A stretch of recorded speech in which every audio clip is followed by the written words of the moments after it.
Assalamualaikum warahmatullahi wabarakatuh. Perkenalkan, saya Widya Dewi Pramesti dari 1 BKIA dengan nomor NIM 2141101011186. Di sini saya akan menjawab pertanyaan ulangan akhir semester mata kuliah Ulumul Quran dengan materi yaitu kisah-kisah dalam Al-Quran. Apa saja sih pengertian dan juga tingkatan atau macam-macam serta tujuan dari adanya kisah-kisah dalam Al-Quran tersebut?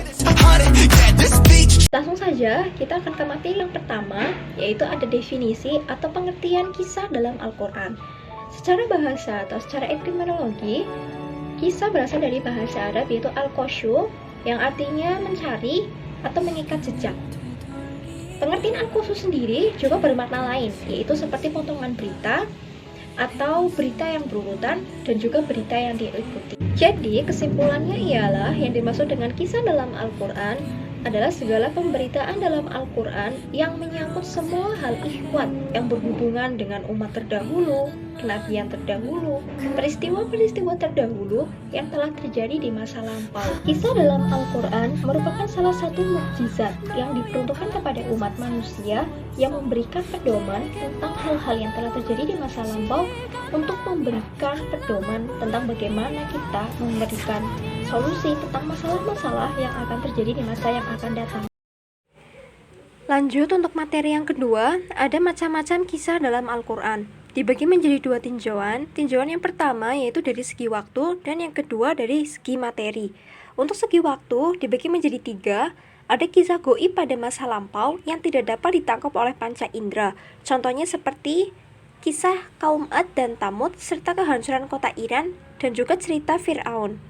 Lalu ada kisah gaib pada masa kini. Contohnya yaitu seperti cerita tentang Allah dan sifat-sifatnya, malaikat, serta jin dan lain-lain. Lalu yang ketiga, ada kisah gaib pada masa yang akan datang. Kisah yang belum terjadi pada waktu turunnya Al-Quran, akan tetapi peristiwa tersebut betul-betul terjadi. Contohnya seperti cerita tentang kemenangan Romawi setelah kekalahannya. Lalu yang kedua, ada titik jauh dari segi materi. Ada kisah tarihiyah, yaitu kisah tentang seputar tokoh sejarah. Lalu ada kisah tansiliyah, yaitu kisah yang memaparkan peristiwa dengan tujuan menerangkan suatu pengertian, sehingga kisah ini tidak perlu benar-benar terjadi. Lalu yang terakhir adalah kisah al-asatir, yaitu kisah yang berpautan dengan peristiwa yang terjadi di masa lampau. Lanjut untuk materi yang ketiga atau materi yang terakhir, yaitu ada tujuan dari kisah dalam Al-Quran. Yang pertama, yaitu meneguhkan hati umat Nabi Muhammad SAW tentang agama, yaitu agama Islam. Lalu yang kedua, yaitu membenarkan kebenaran dari umat-umat terdahulu. Lalu ada tujuan kisah dalam Al-Quran yang terakhir atau yang ketiga, yaitu untuk menampakkan kebenaran Nabi Muhammad SAW dalam berdakwah agama Islam kepada seluruh umat manusia.